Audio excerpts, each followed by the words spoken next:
viruses, and this is what Griffith proved, only transform or only send in the RNA. Actually, it's not Griffith, it was Hershey's case. They only send in their RNA or DNA.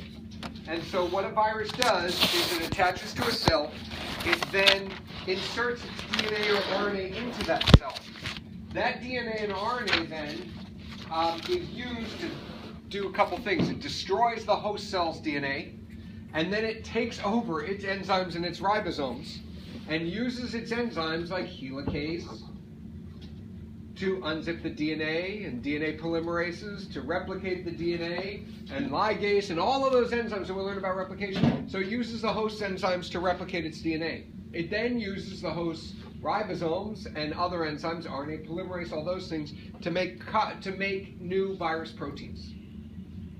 So once again, it attaches to the cell, it inserts its nucleic material, nucleic acid into the cell. It destroys the host cell's DNA. It uses the host cell's enzymes and ribosomes to make new DNA, to make new virus, make new capsids, and then they get assembled, and then they blow up in cells. And they burst and release. And you can see that happening in like sort of step 5 on there. All right?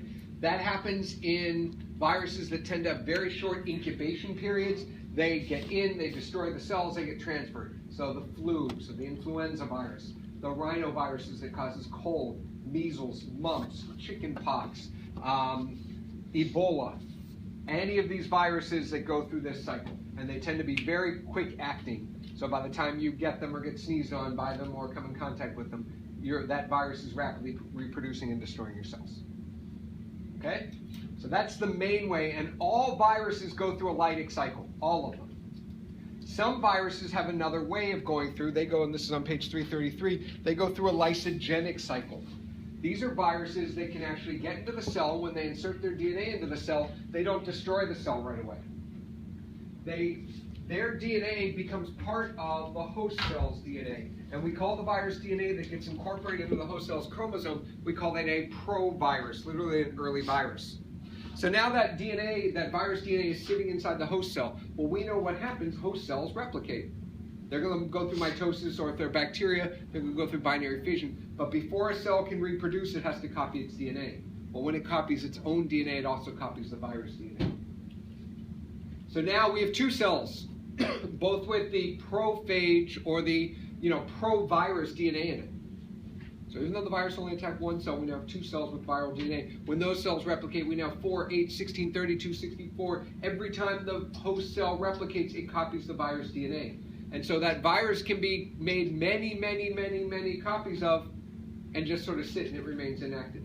Something then triggers the viral DNA to sort of pull out of the host cell DNA, destroy the host cell's DNA, go through replication, go through protein assembly, protein synthesis, reassemble viruses, and blow it up.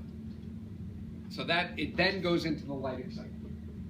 And these are viruses that hang out in your cells for a long time. So HIV, you can have it, you don't know it's there, but every time your white helper T cells reproduce, they reproduce the HIV virus. Shingles, which is caused by the chickenpox virus, same thing. Herpes, HPV. I like to say all the H virus, hepatitis, the H viruses stay hidden and go through this lysogenic cycle. Make sense? Caroline, make sense? No. Any other questions on that? Okay? So again, that's a pretty standard way, and those two pictures would be very helpful being able to describe it.